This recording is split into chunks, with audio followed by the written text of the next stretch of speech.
Hello అండి, అందరికీ welcome back to తన్మైస్ world. ఈరోజు మన ఛానల్లో ఒక టేస్టీ రెసిపీ చూపించబోతున్నాను. వీడియో ఎండ్ వరకు చూసేయండి. సమ్మర్ వచ్చిందంటే అందరికీ ఫస్ట్ గుర్తొచ్చేది మ్యాంగో. సో మ్యాంగో పప్పు చేసేసుకుందాం, వచ్చేయండి. మా అమ్మ అయితే ఎప్పుడు మ్యాంగోతోనే ఎందుకు, ఈసారి మ్యాంగోతో పాటు ఒక ఆకుకూర కూడా కలిపి చేద్దాం, చాలా బాగుంటుందని చెప్పింది. ఫస్ట్ అయితే కందిపప్పు తీసుకొని మంచిగా వాష్ చేసుకోవాలి. ఆ తర్వాత మా అమ్మ చెప్పిన ఆకుకూర కూడా కట్ చేసుకోవాలి. అదే అండి గంగబాయిల్ కూర. దీన్ని మీరేమంటారో కూడా కామెంట్ చేయండి. మ్యాంగో అండ్ గంగబాయ్ కూర కాంబినేషన్లో పప్పు చాలా బాగుంటుంది. అండ్ వాళ్ళ చిన్నప్పుడు మా అమ్మ వాళ్ళు బాగా తినేవాళ్ళంట, చాలా ఇష్టం అంట వాళ్ళకి. ఈ కాంబినేషన్లో పప్పు మీరు ఎప్పుడైనా ట్రై చేశారా, లేదా ఇప్పుడే కొత్తగా వింటున్నారో కామెంట్ చేయండి. గంగబాయిల్ కూర కట్ చేసుకున్న తర్వాత వాటిని కూడా నీట్గా వాష్ చేసుకొని కుక్కర్లో వేసేసుకోవాలి. మా క్వాంటిటీకి సరిపడా మా అమ్మ 2 కట్టల గంగబాయ్ కూర వేసింది. ఆ తర్వాత మన hero of the dish mango కూడా కట్ చేసేసుకొని వేసేసుకోవాలి.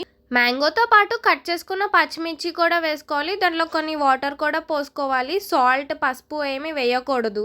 ఈ పప్పులో ఆనియన్స్ కూడా వేస్తే చాలా టేస్ట్ వస్తుందంట. సో ఆనియన్స్ కూడా వేసేసుకోవాలి. క్వాంటిటీకి సరిపడా వాటర్ వేసేసుకొని కుక్కర్ విజిల్ పెట్టేసుకోవాలి. 3 విజిల్స్కి పప్పు చాలా మెత్తగా ఉడికిపోతుంది.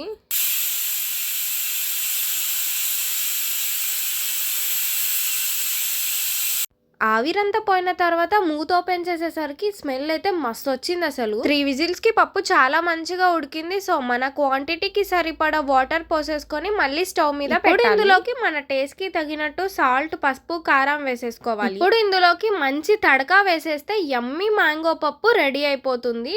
పోపులోకి ఆయిల్ వేసేసుకొని పోపు గింజలు, ఎండుమిర్చి, ఇంకా ఇంగువ అన్నీ వేసేసుకొని పోపేసేసుకుంటే యమ్మీగా ఉంటుంది. ఈ కాంబినేషన్లో పప్పు మా అందరికి చాలా నచ్చింది. అండ్ ఈ ఆకుకూర హెల్త్కి చాలా మంచిది. మీలో ఎవరైనా ఈ కాంబినేషన్ ట్రై చేయకపోతే ఒకసారి ట్రై చేయండి. నన్ను నమ్మండి, నిజంగా అస్సలు మర్చిపోరు. ఈ టేస్ట్ అంత బాగుంది. అండ్ మీకు ఈ వీడియో నచ్చితే లైక్ చేయండి, షేర్ చేయండి, కామెంట్ చేయండి. అండ్ ఇలాంటి మంచి వీడియోస్ కోసం మన ఛానల్ని సబ్స్క్రైబ్ చేసేయండి. Thanks for watching. మళ్ళీ నెక్స్ట్ వీడియోలో కలుద్దాం. అంతవరకు మన ఛానల్ మీద ఒక కన్నేసి ఉంచేయండి. Bye bye.